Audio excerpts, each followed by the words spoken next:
Jean-Michel, tu as écrit un article sur les masques.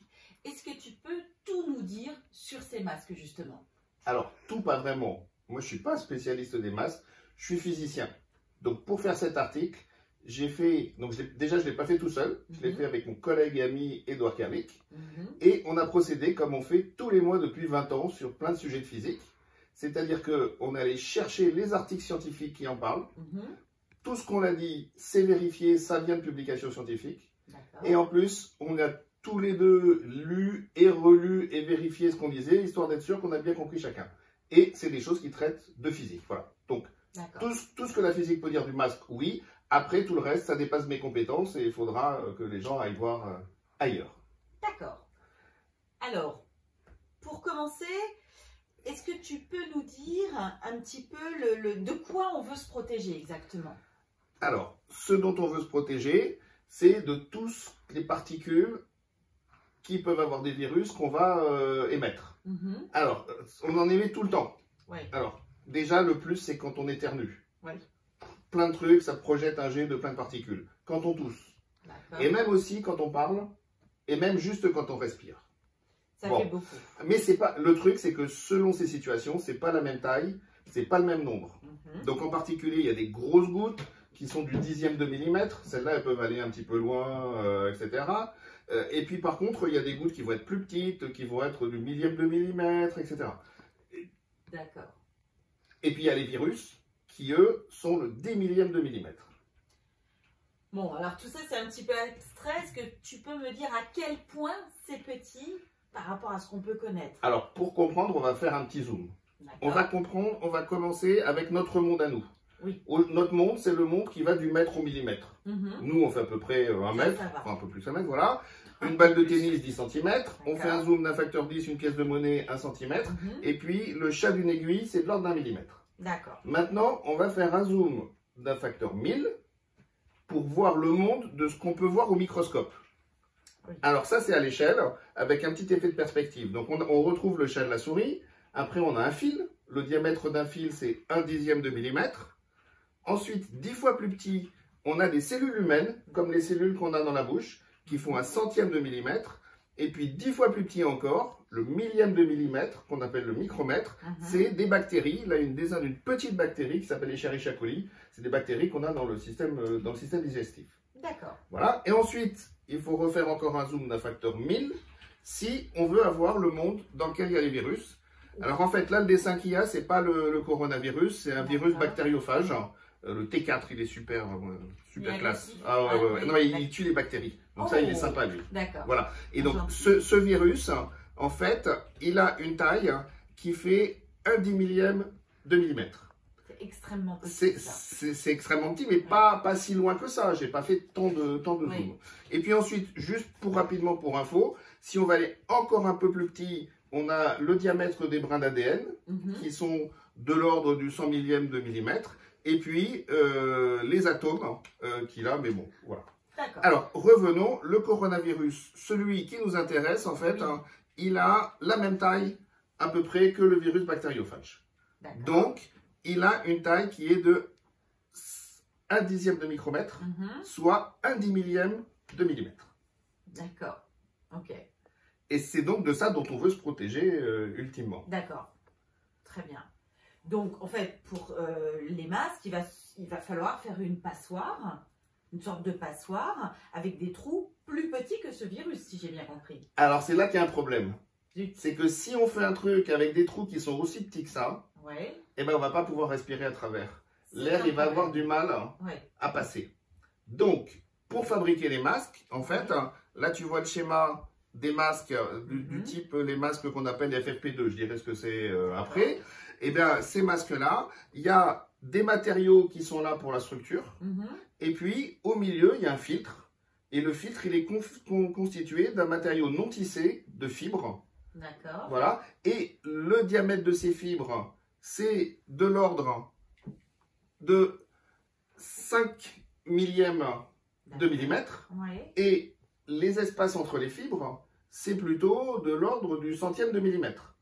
Donc ça veut dire que c'est quand même bien plus gros que les virus. Ouais. Par contre, c'est plus petit que les grosses gouttes déjà. Donc on voit déjà que les grosses gouttes, elles vont pas pouvoir passer. Mais c'est vrai que toutes les petites gouttes, etc., c'est plus gros que le diamètre des trous. Ouais. Mais pourtant, ce qui est fort avec les filtres, c'est qu'on va réussir à arrêter des trucs qui sont bien plus petits. Et ça, c'est là que la physique, elle intervient. Alors, pour ça, je suis intriguée. Il y a 3 mécanismes. D'accord. Ce qu'il faut regarder, c'est on suppose qu'on a les fibres et puis qu'on a de l'air qui passe. L'air, il emmène des particules. Alors, ce qu'on appelle particules, c'est soit les gouttelettes, soit des virus qui se baladeraient dans l'air. Alors, le virus ou la particule, elle suit l'air. Et puis, quand on arrive sur la fibre, à ce moment-là, l'air s'écarte un petit peu. Mais si la distance à laquelle va passer le virus, elle est plus petite que la taille de la particule, ça cogne la fibre. Et dès que ça cogne la fibre, ça se colle. Ça, il y a des forces c'est capturé, c'est fini, ça repart plus, ça repart pas. D'accord. Ça, c'est des forces intermoléculaires, on appelle ça les forces de Van der Waals. Ça colle, c'est gagné. C'est gagné. D'accord. Donc ça, c'est un mécanisme qui est super efficace. Plus les particules elles sont grosses, plus elles ont de chances, au passage, de cogner par une fibre. Ensuite, les grosses particules, il y a aussi un truc, c'est que quand elles arrivent et que l'air est dévié, et ben quand ça tourne, comme elles sont lourdes, paf, elles peuvent continuer tout droit. D'accord. Elles rentrent dans la fibre, c'est collé, c'est gagné. D'accord. Ok. Mais alors, tu vas me dire qu'est-ce qui se passe pour les toutes petites particules, parce que elles ont plein de choses, même en passant près, de ne pas se coller. Le truc, c'est que les petites particules, il y a quelque chose qui s'appelle le mouvement brownien. Le mouvement brownien, en fait, c'est dû que toutes les particules, elles ont des collisions des molécules qui sont dans l'air, des molécules d'oxygène ou des molécules d'azote. Ces petites collisions sur une grosse particule, ça ne fait pas grand-chose parce qu'elle est très lourde. Mais les petites particules, eh ben, ça va leur donner un petit mouvement aléatoire. C'est ce qu'on appelle le mouvement brownien. Donc les petites particules, elles se baladent un petit peu au hasard comme ça. Imagine, tu es dans la forêt et puis tu te mets de balader au hasard. Ben, à un moment donné, tu vas les cogner contre un arbre. Logiquement. Voilà. Et ben, les petites particules, c'est ce qui leur arrive. En fait, les lignes de courant, si elles les suivaient, elles éviteraient les arbres. Mais comme elles ont ce mouvement au hasard, et ben, paf, elles vont se cogner. Et alors, ce mouvement, il est d'autant plus grand que les particules, elles ont des mouvements importants. Et ça, c'est d'autant que plus les particules sont petites, plus elles sont petites, plus l'effet des molécules d'air, ça va être important. Plus elles vont s'agiter, plus elles vont avoir de chances de se cogner. Et donc, le résultat, on a une courbe, c'est la seule. C'est que les très grosses particules, il n'y a pas de problème, on les capture parce qu'elles sont grosses, elles vont cogner. Les petites particules, on les capture toutes parce qu'elles s'agitent tellement qu'elles vont se cogner contre un truc. Et puis, il y a une zone intermédiaire qui correspond à la zone un peu des virus quand même. Où, eh ben, c'est pas trop gros, c'est pas trop petit, donc il y a moins de chances que ce soit capturé. D'accord, mais alors si on fait quelque chose de très épais? Ah bah exactement, si on fait un truc de très épais, eh ben on va pouvoir tout capturer. Et c'est ce qu'on sait faire avec les filtres modernes pour l'aération, pour les industries par exemple de l'électronique ou de l'aéronautique, quand il ne faut pas du tout de poussière, de tout, etc. On fait ces filtres super épais et on capture tout. Le seul problème, c'est que eh ben, ça offre une résistance au passage de l'air. Et à ce moment-là, il faut des pompes pour faire passer. Et donc, on ne s'imagine pas avoir des trucs d'1 centimètre d'épais sur le visage avec une pompe en plus. Non, ça deviendra vraiment trop. Donc, ça veut dire que les fils sur le visage, on va limiter la taille. Donc, ça veut dire qu'il faut accepter que ce n'est pas tout qu'on va capturer. Et c'est là qu'on arrive à ces fameux masques FFP2 dont on entend parler tout le temps. FFP2, c'est une norme. Cette norme dit que ces masques-là doivent capturer 94% des particules qui sont contenus dans l'air qu'ils traversent. Il n'en reste plus que 5%. Donc ça, c'est déjà quand même vraiment pas mal. Pour ça, il faut quand même une certaine épaisseur. Ça veut dire que ces masques FFP2, l'air passe un petit peu difficilement avec. Donc quand on le met sur le visage, ça va être un peu plus difficile de respirer. Et donc, ça peut être source d'inconfort. Et il y a même certains soignants qui disent que ça fait mal à la tête de le garder très longtemps. Et puis en plus, si le masque n'est pas bien ajusté sur le visage, qu'il y a des trous sur le côté, et ben comme l'air il passe pas bien dans le masque, dès qu'on respire, il va passer sur les côtés, et donc toutes les petites particules qu'on voit là vont arriver. Donc c'est pour ça, par exemple, que pour ces masques-là, eh ben, il ne faut pas avoir de barbe. Carrément, ça, même si on a la barbe, ça écarte un peu trop le masque, ça passe. Donc ce masque FFP2, il est réservé dans les situations où il y a vraiment plein de très petites particules, très nombreuses, dont il faut pouvoir se protéger. Et ça, c'est uniquement dans des situations médicales, quand les soignants vont faire des opérations de type intubation, etc.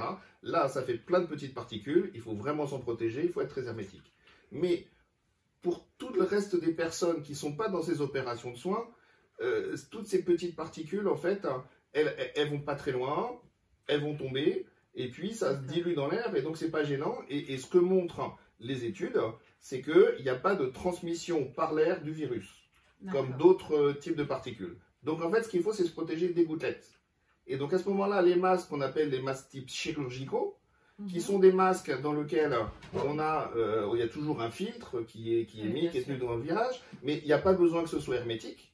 Et puis, il n'y a pas besoin que ça filtre les tout petites particules, donc c'est moins épais, c'est plus léger, ça ne pose pas de problème de respiration.